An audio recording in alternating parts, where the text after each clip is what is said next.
keep.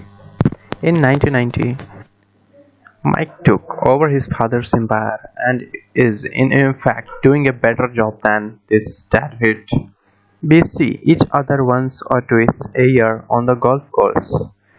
He and his wife are wealthier than you could imagine. Rich Dad's empire is in great hands, and Mike is now grooming his son to take his place, as his dad has groomed us. In 1994, I retired at the age of 47, and my wife, Kim, was 37. Retirement does not mean not working. For us, it means that barring unforeseen cataclysmic changes, we can work or not work, and our wealth grows automatically, staying ahead of inflation. Our assets are large enough to grow by themselves. It's like planting a tree. You water it for years and then one day it does not need you anymore. Its roots are implanted deep enough. Then the tree provides seeds for your enjoyment. Mike chose to run the empire and I choose to retire.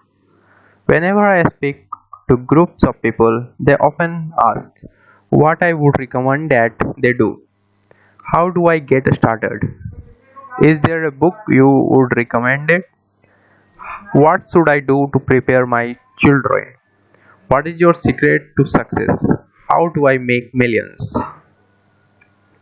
Whenever I hear one of these questions, I am reminded of the following story: The Richest Businessman. In 1923, a group of our greatest leaders and richest businessmen held a meeting at the Edgewater Beach Hotel in Chicago. Among them were Charles Square, head of the largest independent steel company, Samuel Insull, president of the world's largest utility, Howard Hobson, head of the largest gas company, Eva Cruiser, president of International Match Company, one of world's largest companies at that time, Leon Fraser, president of the Bank of International Settlements, Richard Whitney, president of the New York Stock Exchange, Arthur Cotton, and Jesse Livermore, two of the biggest stock speculators, and Albert Fall, a member of President Harding's cabinet. 25 years later, nine of these titans ended their lives as follows: Skew-tight panels after living for 5 years on borrowed money. Insull died broke in a foreign land, and Cruiser and Cotton also died broke. Hobson went insane. Whitney and Albert Fall were released from prison, and Fraser and Livermore committed suicide. I doubt if anyone can say what really happened to these men. If you look at the date 1923, it was just before the 1929 market crash and the Great Depression, which I suspect had a great impact on these men and their lives. The point is this: today we live in times of greater and faster change than these men died. I suspect there will be many booms and busts in coming years that will parallel the ups and downs these men faced. I am concerned that too many people are too focused on money and not on their greatest wealth, their education. If people are prepared to be flexible, keep an open mind, and learn, they will grow richer and richer despite tough changes. If they think money will solve problems, they will have a rough ride. Intelligence solves problems and produces money. Money without financial intelligence is money soon gone. Most people fail to realize that in life it's not how much money you make, it's how much money you keep. We have all heard stories of lottery winners who are poor, then suddenly rich, and then poor again. They win millions yet are soon back where they started. Or stories of professional athletes who at age of 24 are earning millions but are sleeping under a bridge 10 years later. I remember a story of a young basketball player who a year ago had millions. Today at just 29, he claims his friend, attorney and accountant took his money and he was forced to work at a car wash for minimum wage. He was fired from the car wash because he refused to take off his championship ring as he was whipping off the cars. His story made national news and he is appealing his terminate, claiming hardship and discrimination. He claims that the ring is all he has left and if it is was stripped away he will crumble. I know so many people who become instant millionaires, and while I am glad some people have become richer and richer, I caution them that in the long run it's not how much money you make, it's how much money you keep and how many generations you keep it. So, when people ask, where do I get started? Or tell me how to get rich quick, they often are greatly disappointed with my answer. I simply say to them what my rich dad said to me when I was a little kid. If you want to be rich, you need to be financially literate. That idea was drummed into my head every time we were together. As I said, my educated dad stressed the importance of reading books, while my rich dad stressed the need to master financial literacy. If you are going to build the Empire State Building, the first thing you need to do is dig a deep hole and pour a strong foundation. If you are going to build a home in the suburbs, all you need to do is pour a 6-inch slab of concrete. Most people, in their drive to get rich, are trying to build an Empire State Building on a 6-inch slab. Our school system, created in the agrarian age, still believes in homes with no foundations. Dirt floors are still the race, so kids graduate from school with virtually no financial foundation. One day, sleepless and deep in debt in suburbia, living the American dream, they decide that the answer to their financial problem is to find a way to get rich quick. Concentration on the skyscraper begins. It goes up quickly and soon, instead of the Empire State Building, we have the Learning Tower of Suburbia. The sleepless nights return. As for Mike and me in our adult years, both of our choices were possible because we were taught to pour a strong financial foundation when we were just kids. Accounting is possibly the most confusing, boring subject in the world, but if you want to be rich long term, it could be the most important subject. For Rich Dad, the question was how to take a boring and confusing subject and teach it to kids. The answer he found was to make it simple by teaching it in pictures. My rich dad powered a strong financial foundation for Mike and me. Since we were just kids, he created a simple way to teach us. For years, he only drew pictures and used few words. Mike and I understood the simple drawing, the jargon, the movement of money, and then in later years, Rich Dad began adding numbers. Today, Mike has gone on to master much more complex and sophisticated accounting analysis because he had to in order to run his empire. I am not so. I am not as sophisticated because my empire is smaller yet. We come from the same simple foundation. Over the following pages, I offer you I offer to you the same simple line drawings Mike's dad created for us. Though basic, those drawings help guide two little boys in building great sums of wealth on a solid and deep foundation. Rich people acquire assets. The poor and middle class acquire liabilities that they think are assets. Rule number 1. You must know the difference between an asset and a liability, and by asset.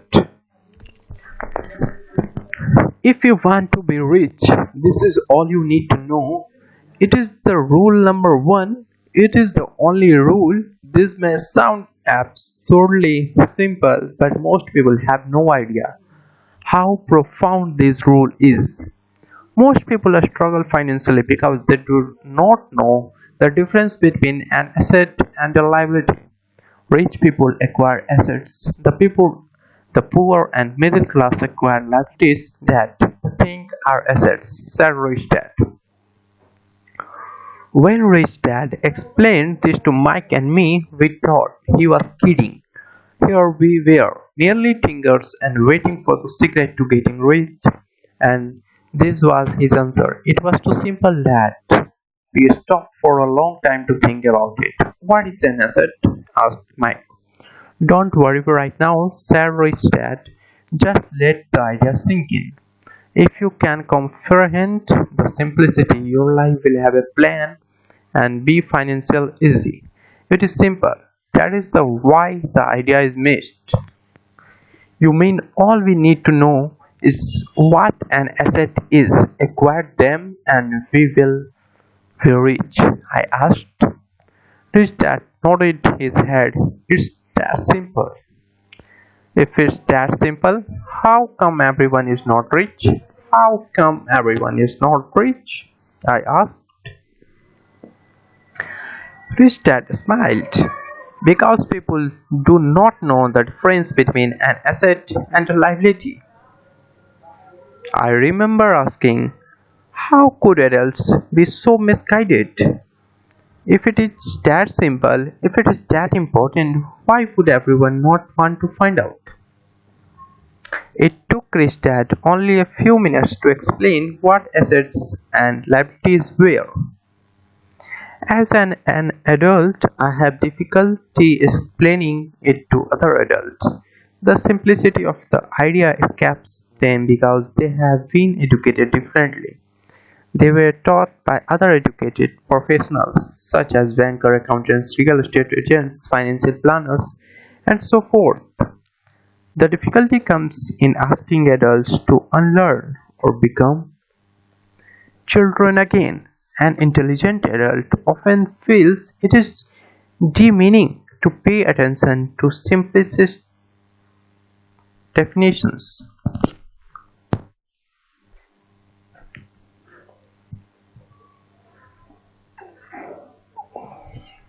Rich Dad believed in the KISS principle. Keep it simple, stupid, or keep it super simple. So he kept it simple for us, and that made our financial foundation strong. So, what causes the confusion? How could something so simple be so screwed up? Why would someone buy an asset that was really a liability? The answer is found in basic education.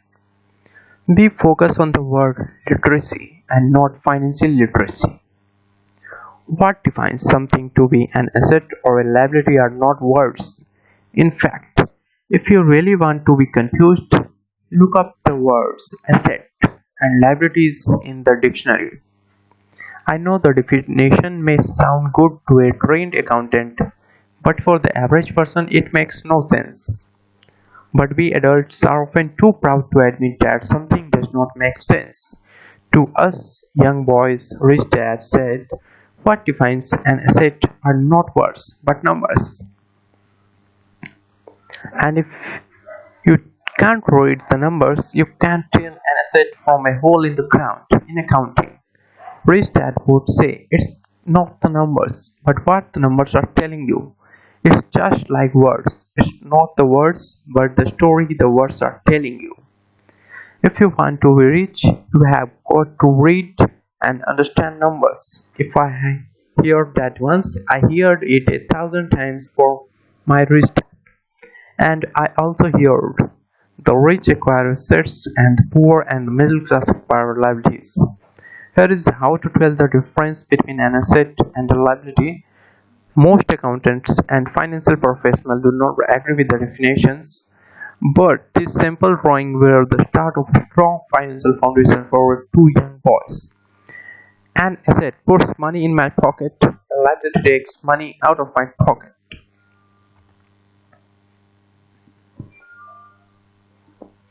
The top part of the diagram is an income statement, often called a profit and loss statement. It measures income and expenses, money in and money out.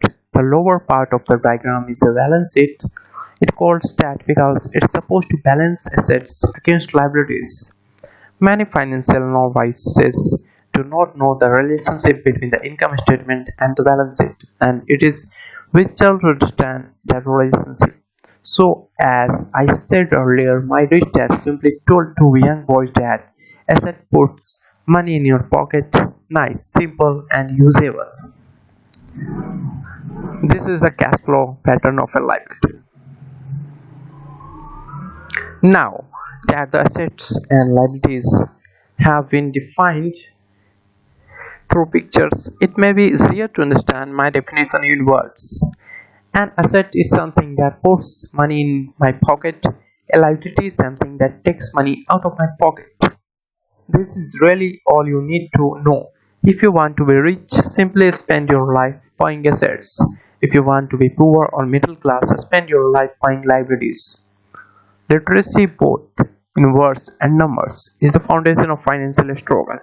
If people are having difficulties financially, there is something that they don't understand, either in words or numbers. The rich are rich because they are more literate in different areas than people who struggle financially. So, if you want to be rich and maintain your wealth, it's important to be financially literate in words as well as numbers. The arrows in the diagram represents the flow of cash or cash flow.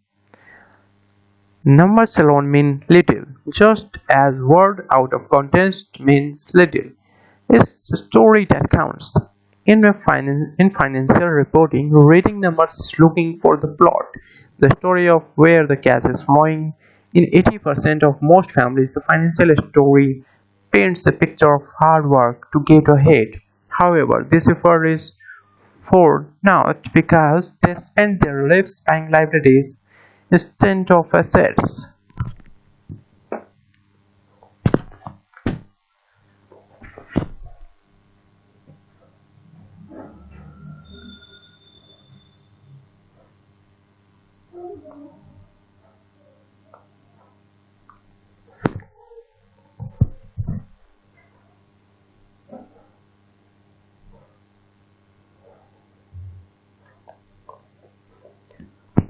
All of these diagrams are obviously oversimplified. Everyone has living expenses, the need for food, shelter, and clothing. The diagrams show the flow of cash through a poor, middle class, and a wealthy person's life. It is the cash flow that tells the story of how a person handles their money. The reason I started with the story of the richest man in America is to illustrate the flow in believing that money will solve all problems. That is why I cringe whenever I hear people ask me how to get rich quicker or where they should start. I often hear I am in debt so I need to make more money. But more money will often not solve the problem. In fact, it may compound the problem. Money often make obvious our tragic human flaws, putting a spotlight on what we don't know. That is why all too often a person who comes into a sudden windfall of cash, let's say an inheritance, a pay raise or lottery winning, soon returns to the same financial mess, if not worse, than the mess they were in before. Money only accentuates the cash flow pattern running in your head. If your pattern is to spend everything you get, most likely an increase in cash will just result in an increase in spending. Thus, the saying a fool and his money is one big parrot. I have said many times that we go to school to gain scholastic and professional skills, both of which are important. We learn to make money with our professional skills. In the 1960s, when I was in high school, if someone did well academically, people assumed this brighter student would go on to be a medical doctor because it was the profession with the promise of greatest financial reward.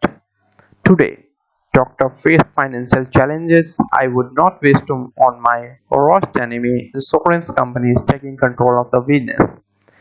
Managed healthcare, government interventions, and malpractice suits. Today, kids want to become a famous athlete, movie star, rock star, beauty queens, or CEOs because that is where the fame, money, and prestige are. That is the reason it is so hard to motivate kids in school today. They know that professional success is no longer solely linked to academic success as it once was. Because the students leave school without financial skill, millions of educated people pursue their professional successfully but later find themselves struggling financially. They work harder but don't get ahead. What is missing from their education is not how to make money, but how to manage money. It is called financial aptitude. What you to do with the money once you make it, how to keep people from taking it from you, how to keep it longer, and how to make that money work hard for you. Most people don't understand why they struggle financially because they don't understand cash flow. A person can be highly educated, professionally successful, and financially illiterate. These people often work harder than they need to because they learn how to work hard, but not how to have their money work hard for them.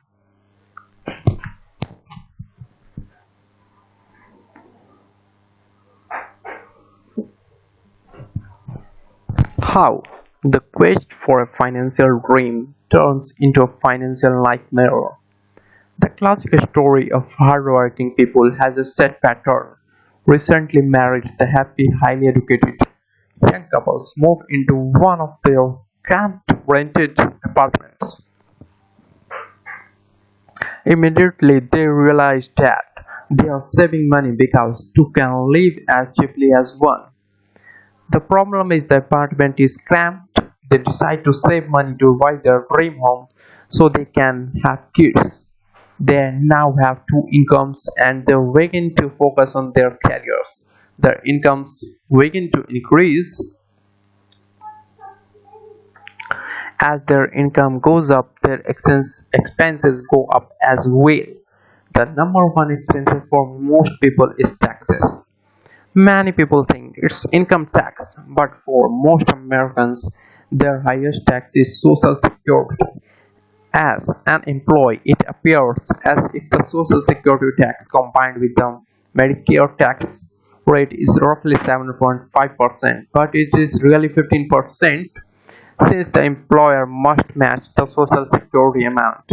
In essence, it is money the employer can't pay you. On the top of that, you still have to pay income tax on the amount deducted from your wages from Social Security tax. Income you never received because it went directly to Social Security through withholding. Going back to young couple, as a result of their income increasing, they decide to buy the house of their dreams. Once in their house, they have a new tax called property tax. Then they buy a new car, new furniture, and new appliances to match their new house. All of a sudden, they wake up and their liabilities column is full of mortgages and credit card debts. Their liabilities goes up. They are now trapped in the rat race. Pretty soon a baby comes along and they work harder. The process repeats itself, higher income and causes higher taxes, also called bracket creep. A credit card comes in the mail, they use it and max it out. A loan company calls and says their greatest asset, their home, has appreciated in value because their credit is so good. The company offers a bill cancellation loan and tells them the intelligent thing to do is clear off the high interest consumer debt by paying off their credit card. And besides, interest on their home is a tax deduction. They go for it and pay off the house in high interest credit cards. They breathe a sigh of relief. Their credit cards are paid off. They have now folded their consumer debt into their home mortgage. Their payment go down because they extended their debt over 30 years. It is the smart thing to do. Their neighbors calls to invite them to go shopping.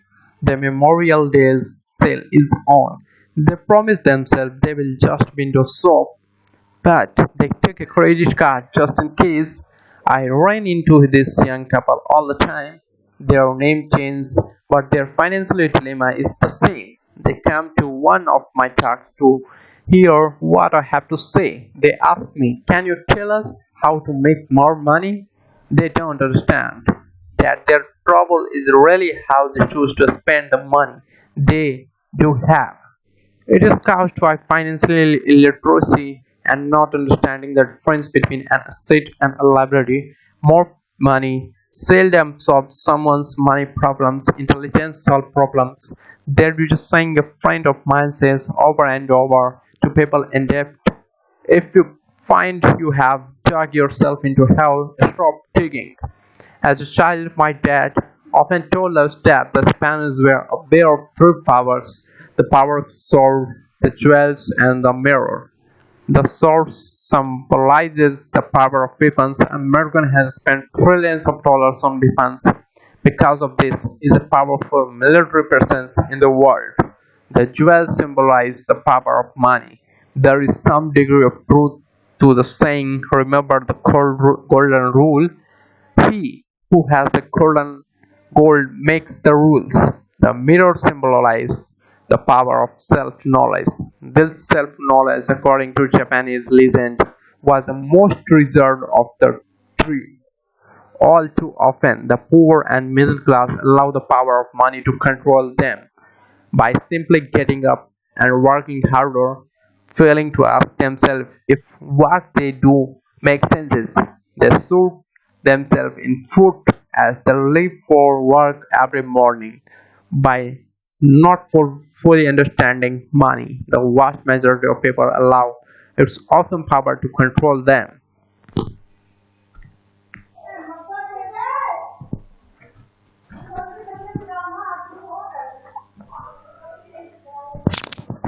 If they used the power of the mirror, they would have asked themselves, does this make sense? All too often, instead of trusting their inner wisdom, their genius inside, most people follow the crowd. They do things because everybody else does them. They conform rather than question often. They mindlessly repeat what they have been told. Diversify. Your home is an asset. Your home is your biggest investment. You get a tax break for going into greater debt. Get a safe job. Don't make mistakes. Don't take risks. It is said that the fear of public speaking is a great fear than death for most people. According to psychiatrists, the fear of public speaking is caused by the fear of ostracism, the fear of standing out, the fear of criticism, the fear of ridicule, and the fear of being an outcast. The fear of being different prevents most people from seeing new ways to solve their problems. That is why my educated dad said the Japanese valued the power of the mirror the most, for it is only when we look into it that we find truth. Fear is the main reason that people say, play it safe. That goes for anything, be it sport, relationship, careers, or money. It is that same fear, the fear of ostracism, that causes people to conform to and not question commonly accepted opinion or popular trends. Your home is an asset. Get a bill consolidation loan and get out of debt. Work harder. It is a promotion. Someday I will be a vice president, save money. When I get a raise, I will buy a bigger house, mutual fund, or saves. Many financial problems are caused by trying to keep up with the Joneses. Occasionally, we all need to look in the mirror and be true to our inner wisdom rather than our fears. By the time Mike and I were 16-year-old, we began to have problems in school. We were not bad kids, we just began to separate from the crowd. We worked for Mike's dad after school, and on weekends, Mike and I often spent hours after work just sitting at a table with his dad while he held meetings with his bankers, attorney, accountants, brokers, investors, managers, and employees. Here was a man who had left school at 13, who was now directing, instructing, ordering, and asking questions of educated people. They came at his beck and called and crinked when he did not approve of them. Here was a man who had not gone along with the crowd. He was a man who did his own thinking and detested the words, "We have to do this way because that's the way everyone else does it." He always hated the word kind. If you wanted him to do something, just say, "I don't think you can do it." Mike and I learned more sitting in on his meeting than we did in our all years of school, college included. Mike's dad was not book smart, but he was financially educated and successful as a result. He told us over and over again, an intelligent persons hire people who are more intelligent than he is. So Mike and I had the benefit of spending hours listening to and learning from the intelligent people. But because of this, Mike and I could not go along with the standard dogma our teachers preached, and that caused problems. Whenever the teacher said, "If you don't get good grades, you won't do well in the real world," Mike and I just raised our eyebrows. When we were told to follow set procedures and not deviate from the rules, we would see how school discouraged creativity. We started to understand why our rich dad told us that schools were designed to produce good employees instead of employers. Occasionally, Mike or I would ask our teacher how what we studied was applicable in the real world, or why we never studied money and how it worked. To the latter question, we often got the answer that money was not important, that if we excelled in our education, the money would follow. The more we knew about the power of money, the more distant we grew from the teacher and our classmates.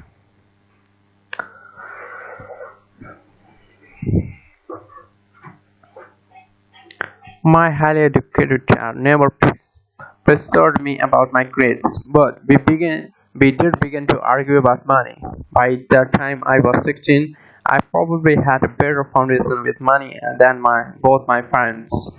I could keep books. I listened to tax accountants, corporate attorneys, bankers, real estate brokers, investors, and so forth. By contrast, my dad talked to other teachers. Once my dad told me that our home was his great investment. A not too pleasant argument took place when I showed him why I though thought a house was not a good investment.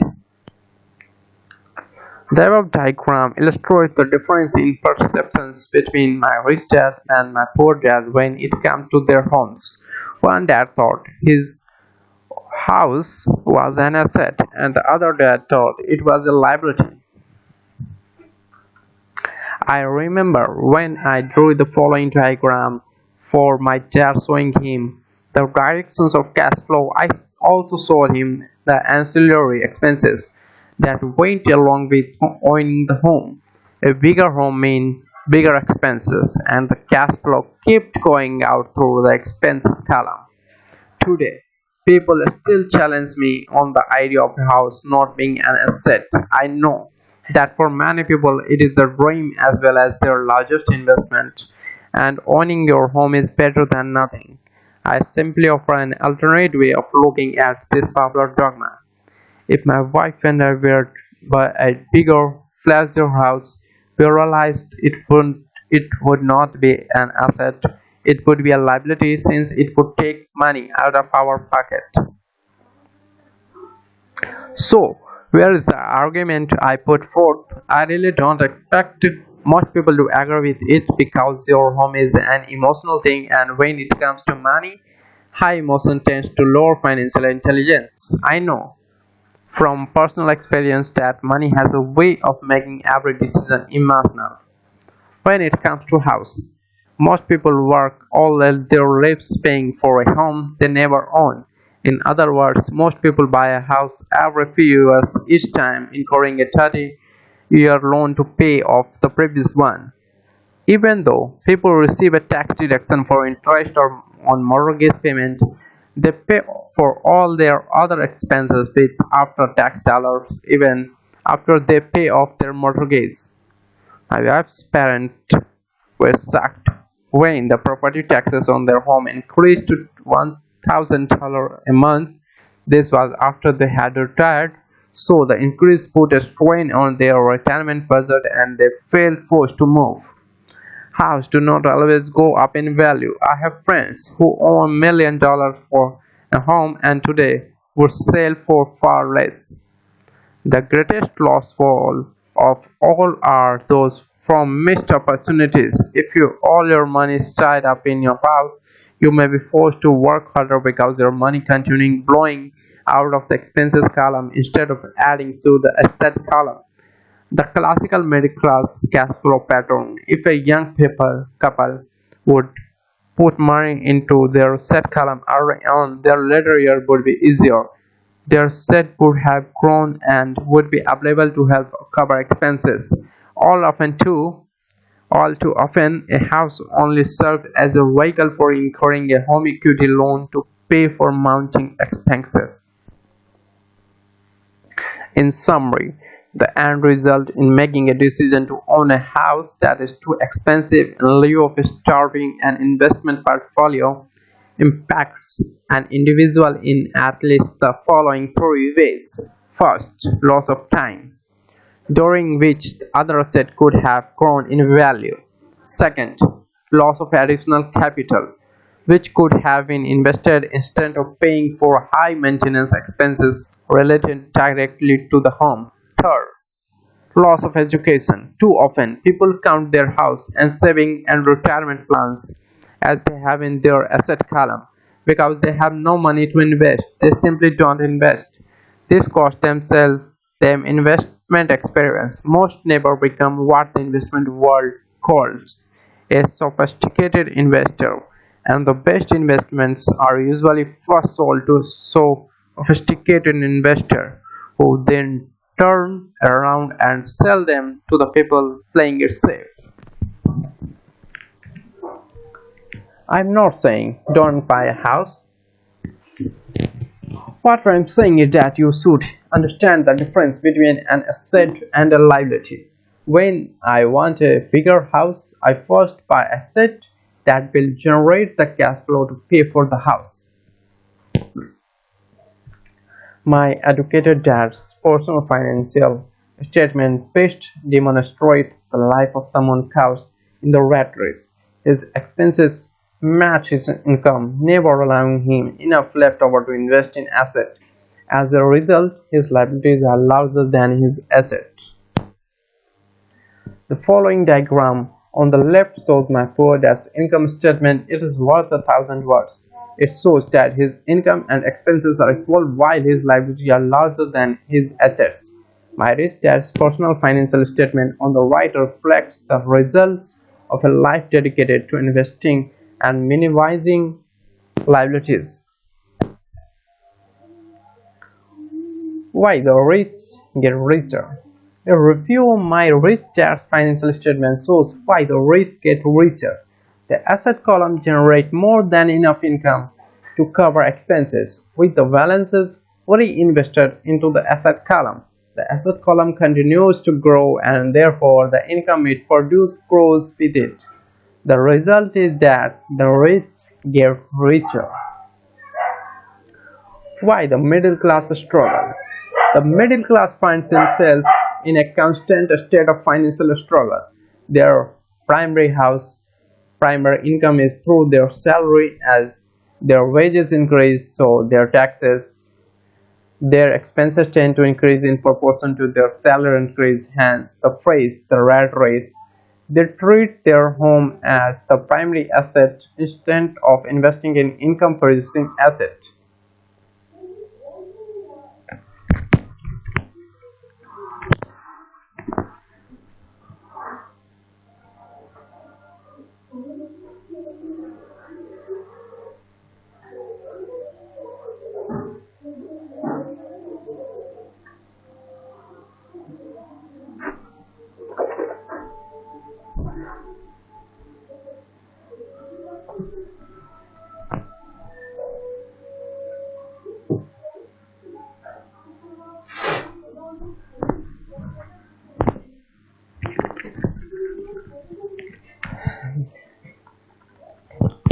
This pattern of treating your home as an investment and the philosophy that a pay raise means you can buy a large home or spend more is the foundation of today's debt-ridden society.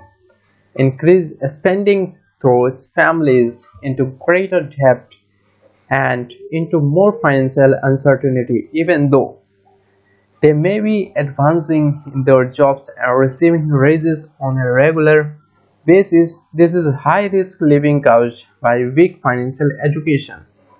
The massive loss of jobs in recent times proves how shanky the middle class really is financially. Company pension plans are being replaced by 401k plans. Society security is obviously in trouble and can't be relied upon as source of retirement. Panic has set in for the middle class. Today, mutual funds are more popular because they supposedly represent safety. Average mutual fund buyers are too busy working to pay taxes and mortgages, save for their children's college, and pay off credit cards. They do not have time to studying investing, so they rely on the expertise of managers of a mutual fund. Also, because the mutual fund includes many different types of investment, they feel their money is safer because it is diversified. This educated middle class subscribe to the dogma put out by mutual fund brokers and financial planners play it safe about risk. The real tragedy is that the lack of early financial education is what creates the risk faced by average middle class people. The reason why they have to play it safe because their financial positions are tenured at best. Their balance sheets are not balanced. Instead, they are loaded with liabilities and have no real estate that generate income. Typically, their only source of income is their paycheck. Their livelihood becomes entirely dependent on the employer. So when genuine deals of a lifetime come along, those people can't take advantage of them because they are working so hard, are taxed to the max, and are loaded with debt. As I said at the start of this section, the most important rule is to know the difference between an asset and a liability. Once you understand the difference, concentrate your efforts on buying income generating assets. That's the way to get started on a path to becoming rich. Keep doing that, and your asset column will grow. Keep liabilities and expenses down so more money is available to continue pouring into asset column. Soon the asset base will be so deep that you can afford to look at more speculative investments that you may have return of 100% to infinity. $5,000 investment that are soon turned into 1 million or more. Investment that the middle class calls too risky. The investment is not risky for the financial literate. If you do that, the masses do. You get the following picture.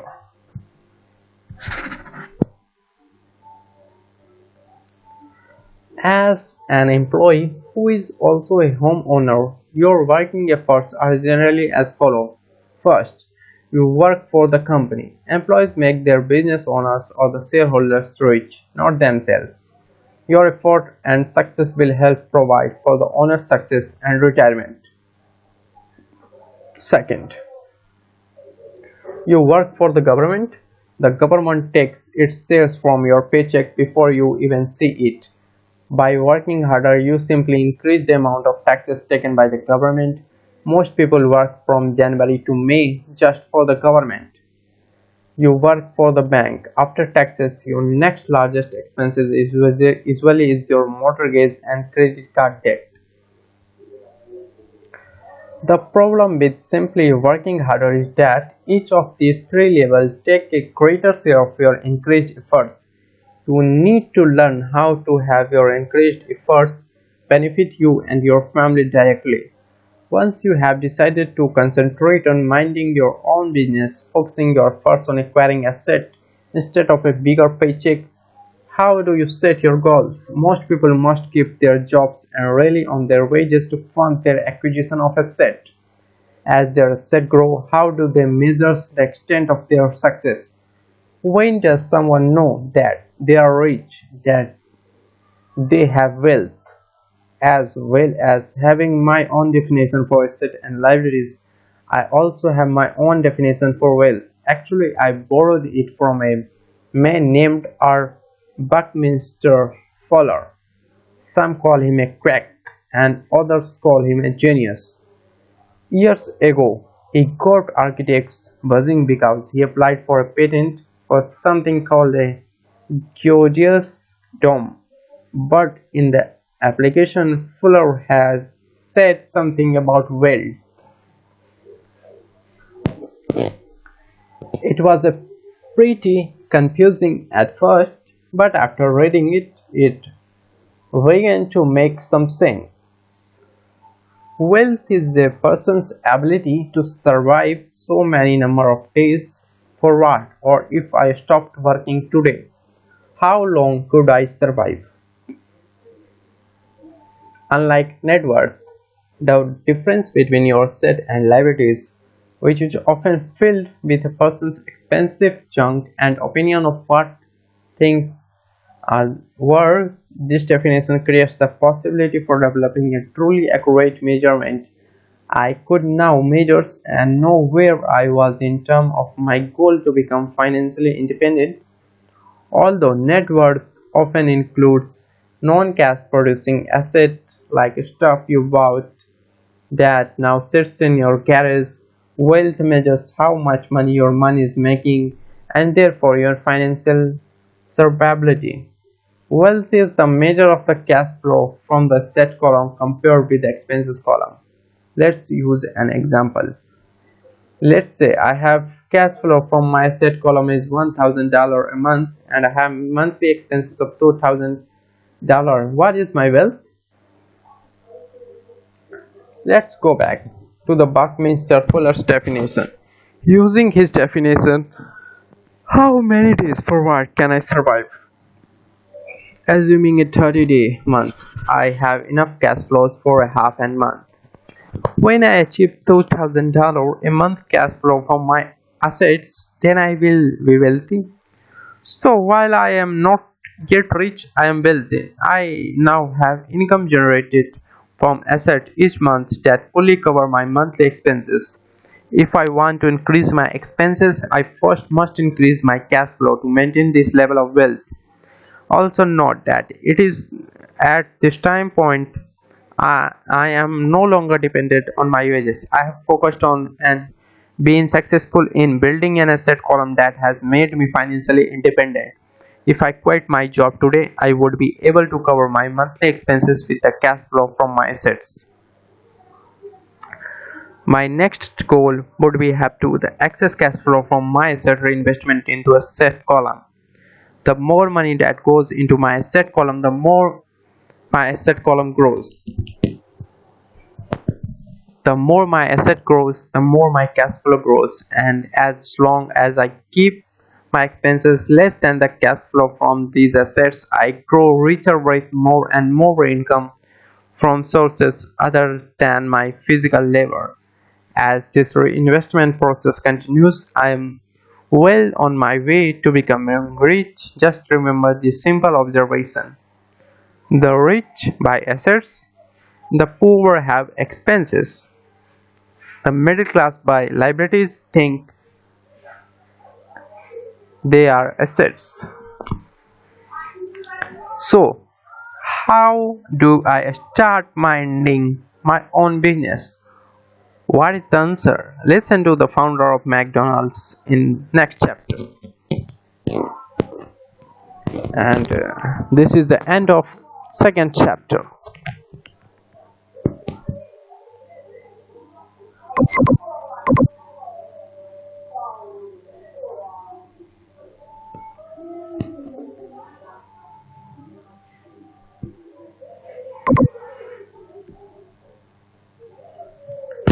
We will continue our third chapter in this video.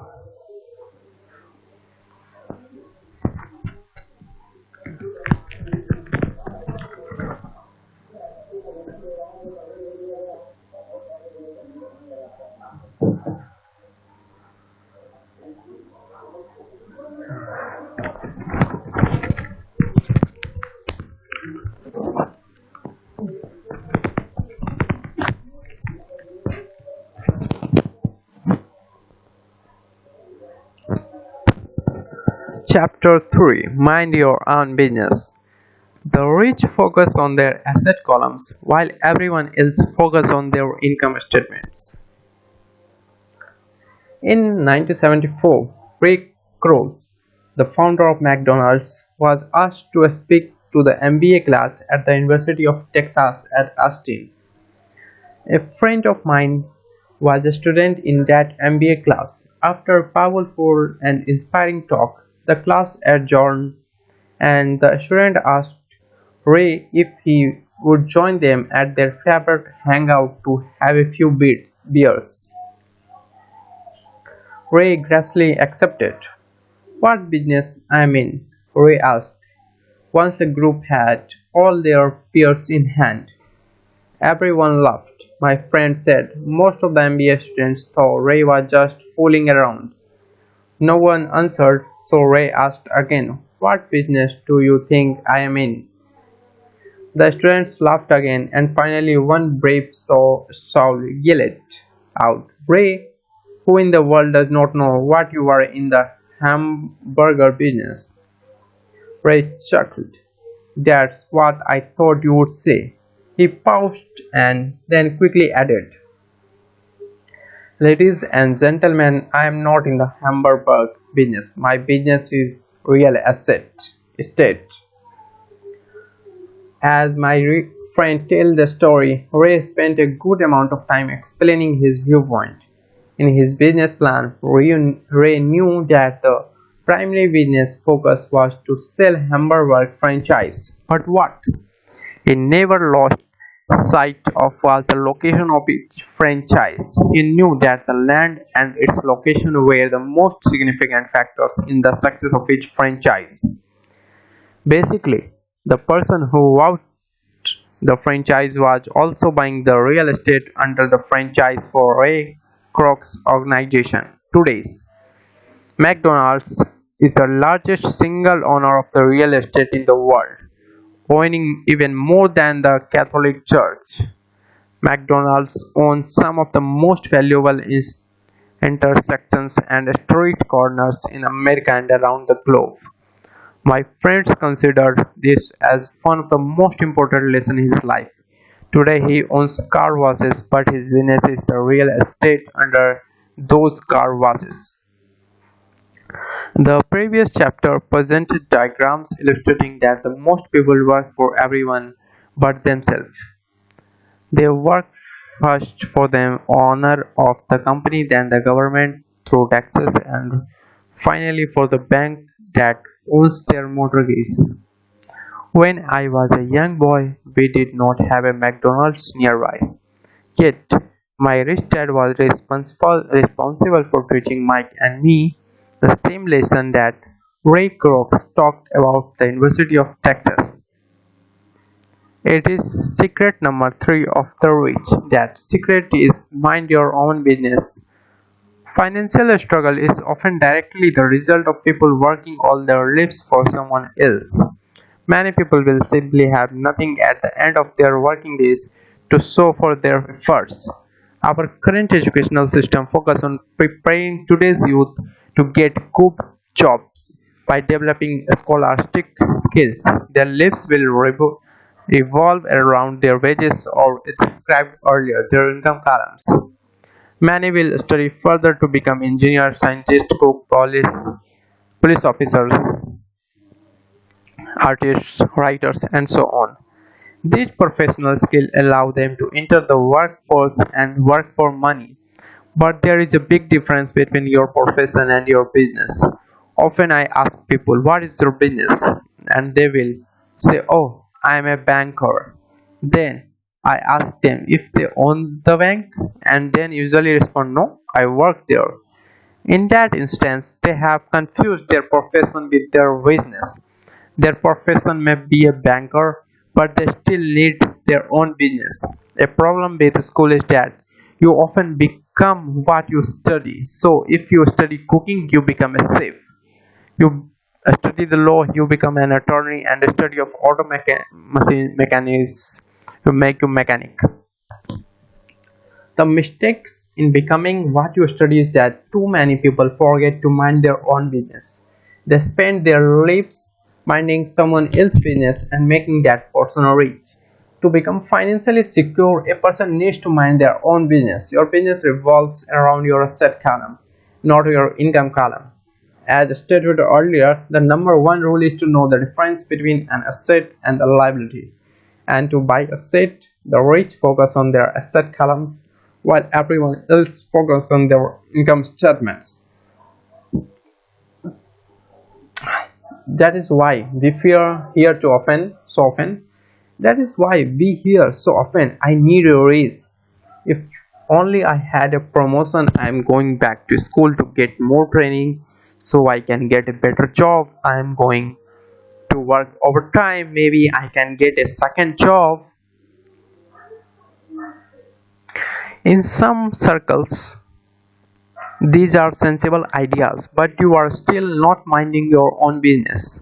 These ideas all still focus on the income columns and will only help them a person become more financially secure if the additional money is used to purchase income generating assets.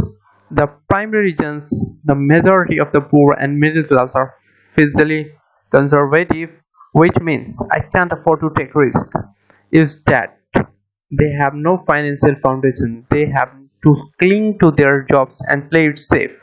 When downsizing become the in thing to do, millions of workers found out their largest so-called asset, their home, was eating them alive. Their asset was costing them money every month. Their car, another asset, was eating them alive. The golf clubs in the garage that cost $1,000 were not worth $1,000 anymore. Without job security, they had nothing to fall back on. What they thought were said could not help them survive in time of financial crisis.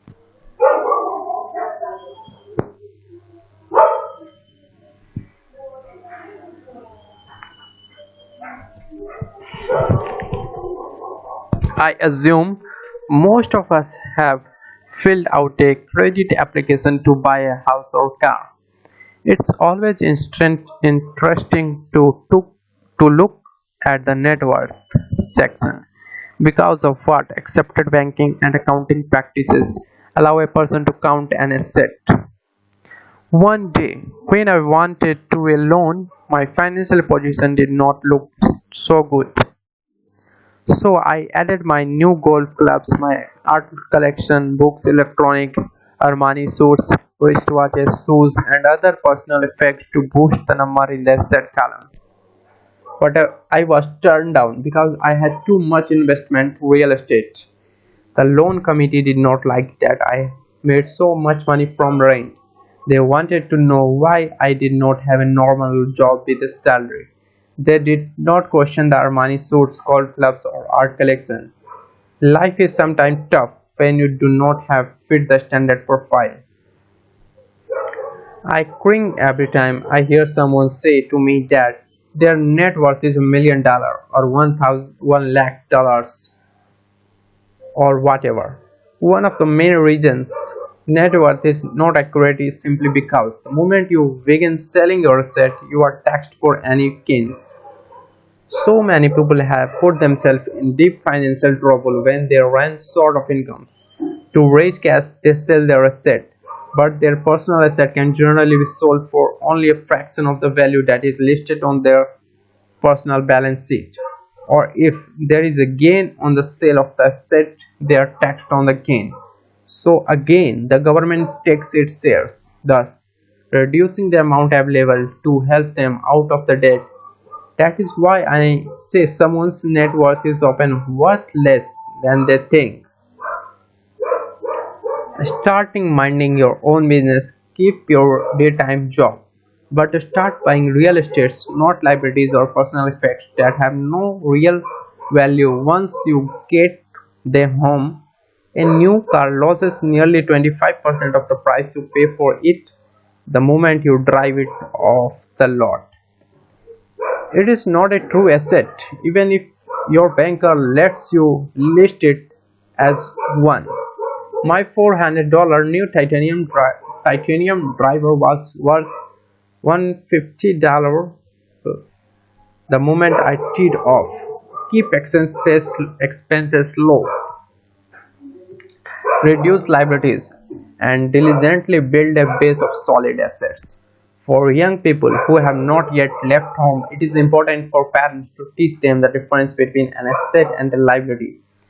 Get them to start building a solid asset column before they leave home. Get married, buy a house, have kids, and get stuck in risky financial position, clinging to a job and buying everything on credit. I see so many young couples who get married and trapped themselves into a lifestyle that will not them get out of debt for most of their working years. For many people, just as the last child leaves home, the parents realize they have not adequately prepared for retirement and they begin to scramble to put some money away. Then their own parents become ill and they find themselves with the new responsibilities. So, what kind of asset I am suggesting that you or your children acquire in my world? Real estate fall into the following categories: businesses that not require my presence. I own them, but they are managed or run by other people. If I have to work there, it's not a business, it becomes my job. Stocks, bonds, income generating real estates, notes, royalties from intellectual properties such as music, scripts, and patents. Anything else that has value, produces income, or appreciates and has a ready market.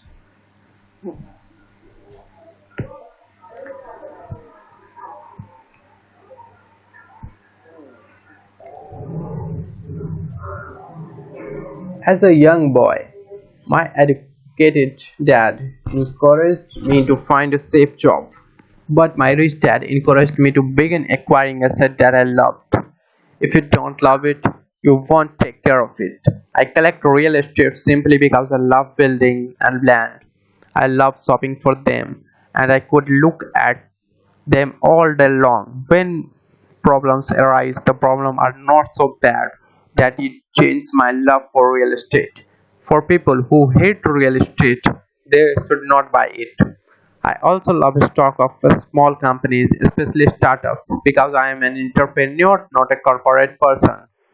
In my early years, I worked in the large organizations such as Standard Oil of California, the U.S. Marine Corps, the Xerox Corp. I enjoyed my time with those organizations and have found memories, but I know deep down I am not a company man. I like starting companies, not running them. So my stock buys are usually of a small companies. Sometimes I even started the companies and take it public fortunes and made a new stock issues and I love the game. Many people are afraid of small cap companies and call them risky and they are. But that risk is demystified if you love what the investment is, understand it, and know the game. With small companies, my investment strategy is to be out of the stock in a year. On the other hand, my real estate strategy is to start small and keep trading up to bigger properties and therefore delay paying taxes on the gain. This allows the value to increase dramatically. I generally hold real estate less than 7 years.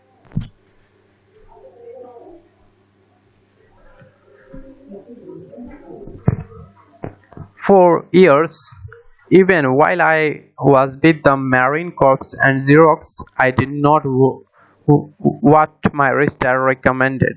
I did what my risk dad recommended.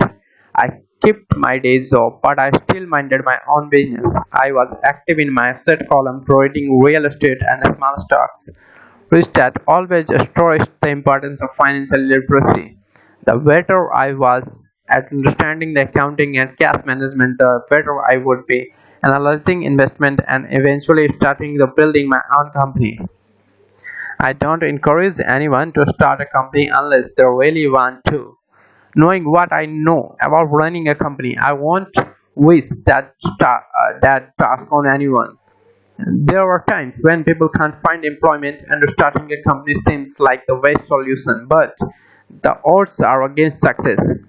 9 out of 10 companies fail in 5 years. Of those that survive the first 5 years, 9 out of every 10 of those eventually fail as well. So only if you really have the desire to own your company do I recommend it. Otherwise, keep your day job and mind your own business. When I say mind your own business, I mean to build up and keep your asset column strong. Once a dollar goes into it, never let it come out. Think of it this way. Once a dollar goes into your asset column, it becomes your employee. The best thing about money is that it works 24 hours a day and can work for generations. Keep your day job, be a great hardworking employee, but keeping building that asset column. As your cash column grows, you can include in some luxuries. An important distinction is that rich people buy luxuries last while the poor and middle class tend to buy luxury first. The poor and the middle class often buy luxury items like houses, diamonds, phones, jewelry, or boats because they want to look rich. They look rich, but in reality, they just get deeper in debt on credit. Many people, the long-term rich, build their asset column first, then the income generating from the set buys their luxuries. The poor and middle class buy luxuries with their own sweat, blood, and children's inheritance. A true luxury is a reward for investing in and developing a real estate. For example, when my wife came and buy extra money coming from our apartments, houses, she went out and bought her Mercedes. I did not take any extra work or risk on her part because the apartment house bought the car. She did, however, have to wait 4 years while the real estate investment portfolio grew and began generating enough extra cash flows to pay for the car. But the luxury, the Mercedes, was a true reward because she proved she knew how to grow her asset column. That car now means a lot more to her than simply another pretty car. It means she used her financial intelligence to afford it. Instead, most people impulsively go out and buy a new car or some other luxury on credit. They may feel bored and just want a new toy. Buying a luxury on credit often causes a person to eventually resent that luxury because the debt becomes financial burden. After you have taken the time and investment in and built your own business, you are now ready to learn the biggest secret of the rich, the secret that puts the rich way ahead of the pack.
Lesson 4: The History of Taxes and the Power of Corporations.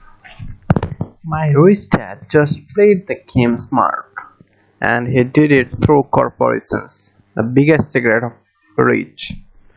I remember in school being told the story of Robin Hood and his merry men. My teacher thought it was a wonderful story of a romantic hero and who robbed from the rich and gave to the poor. My rich dad did not see the Robin Hood as a hero. He called Robin Hood a crook. Robin Hood may be long gone, but his followers live on. I often still hear people say, "Why don't the rich pay for it?" or "The rich should pay more in taxes and give it to the poor." Yeah, it is this Robin Hood fantasy or taking from the rich to give to the poor that has caused the most pain for the poor and the middle class. The reason the middle class is so heavily taxed is because of the Robin Hood idea. The reality is that the rich are not taxed.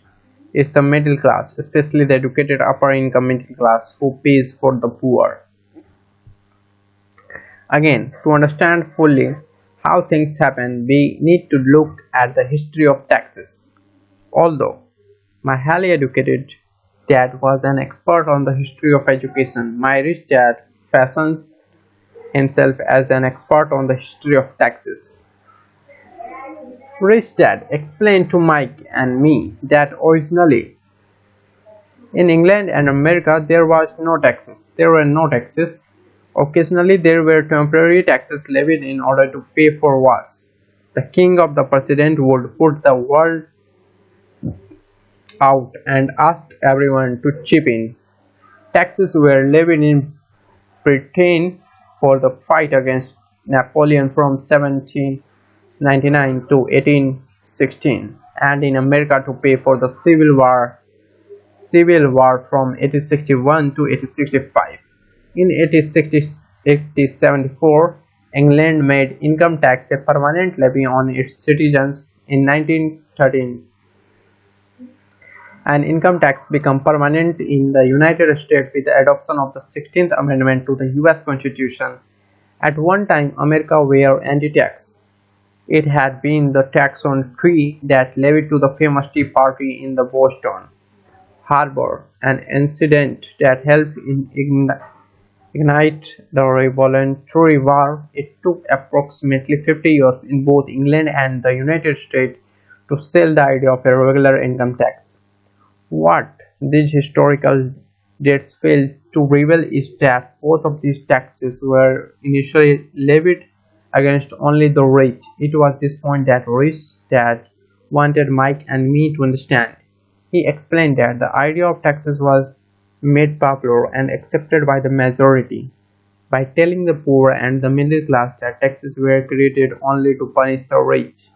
This is how the masses voted for the law, and it became constitutionally legal. Although it was intended to punish the rich, in reality it wound up punishing the very people who voted for it, poor and middle class. Once government got a taste of money, its appetite grew, said Rich Dad. Your dad, I are exactly opposite. Here is government broker and I am a capitalist. We get paid and our success is measured on opposite behaviors. He get paid to spend money and hire people. The more he spends and the more people he hires, the larger his organization becomes. In the government, a large organization is a respected organization. On the other hand, within my organization, the fewer people I hired and the less money I spend, the more I am respected by my investors. That's why I don't like government people. They have different objectives than most business people. As the government grows, more and more tax dollars are needed to support it. My educated dad sincerely believed that government should help people. He loved John F. Kennedy and especially the idea of the peace crops. He loved the idea so much that both he and my mom worked for the Peace Corps, training volunteers to go to Malaysia, Thailand, and Philippines. He always strived for additional grants and budget increases so he could hire more people, both in his job with the education departments and in the Peace Corps. From the time I was about 10 years old, I would hear from my rich dad the government workers were a pack of lazy thieves, and from my poor dad I would hear that how the rich were greedy crooks who should be made to pay more taxes. Both sides had valid points. It was difficult to go to work for one of the biggest capitalists in the town and come home to a father who was a prominent government leader. It was not easy to know which dad to believe. Yet,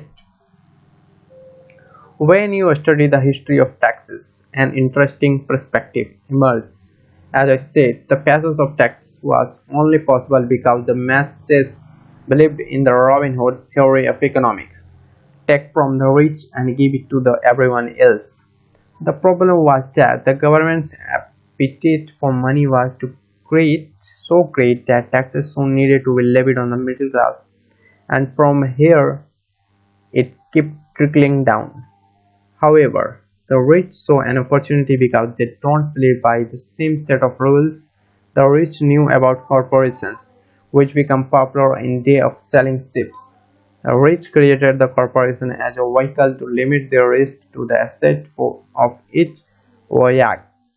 The rich put their money into a corporation to finance the voyage. The corporation would then hire a crew to sail to the New World to look for treasure. If their ship was lost, the crew lost their lives. But the loss to the rich would be limited only to the money they invested for a particular voyage. The diagram that follows shows how the corporate structure sits outside your personal income statement and balance sheet.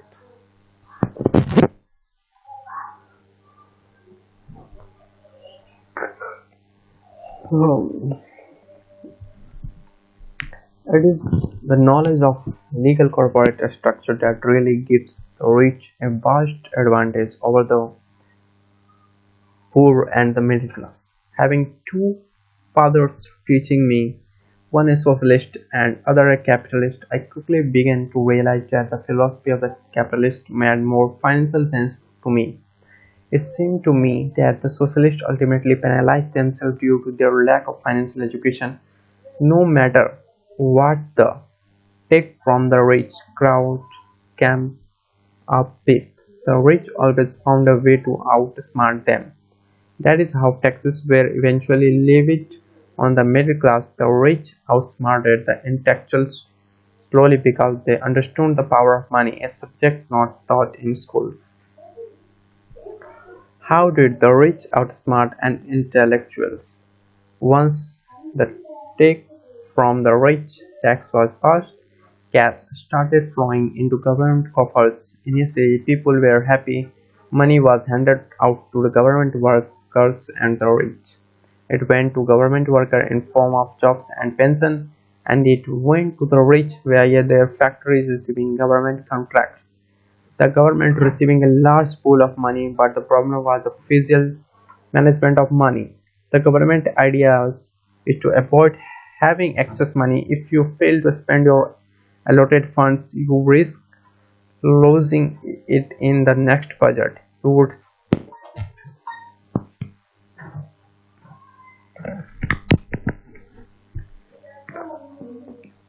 Hello. हाँ.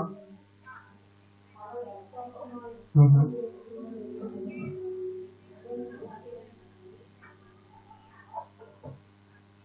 हम्म. हम्म.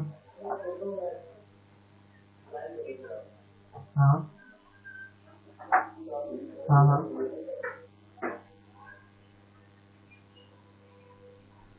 हम्म. हम्म. हाँ. ठीक है. हम्म.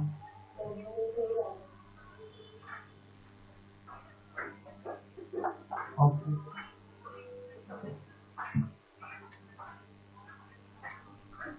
ठीक है. Okay. हम्म. हम्म. ठीक है.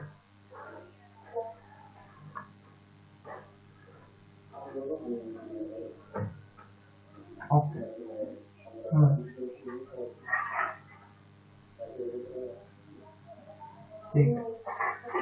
हम्म.